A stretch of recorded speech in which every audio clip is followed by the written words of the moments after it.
પૂજા ચાલે, રિસેસ પડી ગઈ છે. ચાલે આપણે રમવા જઈએ. ના માનસી, તું જા, મારું મન નથી. ચાલે, હવે આવું શું કરે છે? એકવાર કર્યું ને, તું જા. સારું જા, ના આવતો હું તો જાઉં છું. અરે બેટા પૂજા, રિસેસ તો ક્યારની પડી ગઈ છે. તારી બધી બહેનપણીઓ તો નીચે રમવા જ ગઈ છે. તું કેમ નથી ગઈ એમની સાથે? એ તો ટીચર, બસ એમ જ. શું થયું? કોઈની સાથે ઝઘડો થયો છે? કોઈ તને કંઈ બોલ્યું કે પછી બહેનપણીઓની સાથે અબોલા લીધા છે? હા ના ટીચર, એવું કંઈ નથી, બસ આજે મૂડ નહોતો. પૂજા, તું આટલી બધી મૂંઝાયેલી કેમ દેખાય છે બેટા? એ તો ટીચર, આજે મને કંઈ ઠીક નથી લાગતું.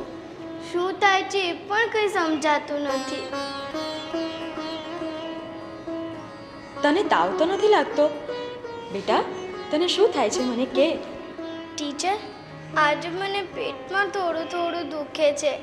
આ પહેલાં ક્યારેય નથી થયું. બિલકુલ ગભરાતી નહીં બેટા, આ તારા માસિકની શરૂઆત છે. માસિક? એ વળી શું? જો બેટા, આ તબક્કો દરેક સ્ત્રીના જીવનમાં આવતો હોય છે. તું અત્યારે તરુણાવસ્થાના પ્રથમ તબક્કામાં છે. એમાં આપણા શરીરમાં ઘણા બધા ફેરફારો થાય છે. આ માસિક એનો એક ભાગ હોય છે.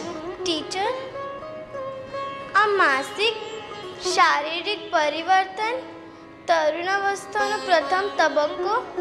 ટીચર, મને તો કંઈ સમજાતું નથી. હું ખૂબ ગભરાઈ ગઈ છું ટીચર. ના બેટા, બિલકુલ ગભરાવાનું નહીં. હા, કદાચ તારી વાત સાચી છે. આ બાબત વિશે અમારે અથવા તો તારા મા બાપે તને માનસિક રીતે તૈયાર કરવાની જરૂર હતી. કંઈ વાંધો નહીં, હજી પણ કંઈ મોડું નથી થઈ ગયું. જો તું મારી સાથે આવ, હું તને સમજણ આપું છું. હા, બિલકુલ ગભરાતી નહીં.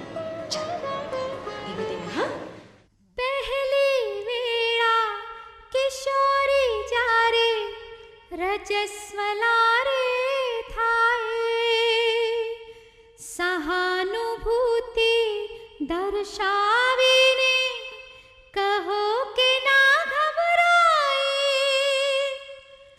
રજસ્રાવ છે કુદરતી એમાં, ના હક તું ગભરાણી. કલ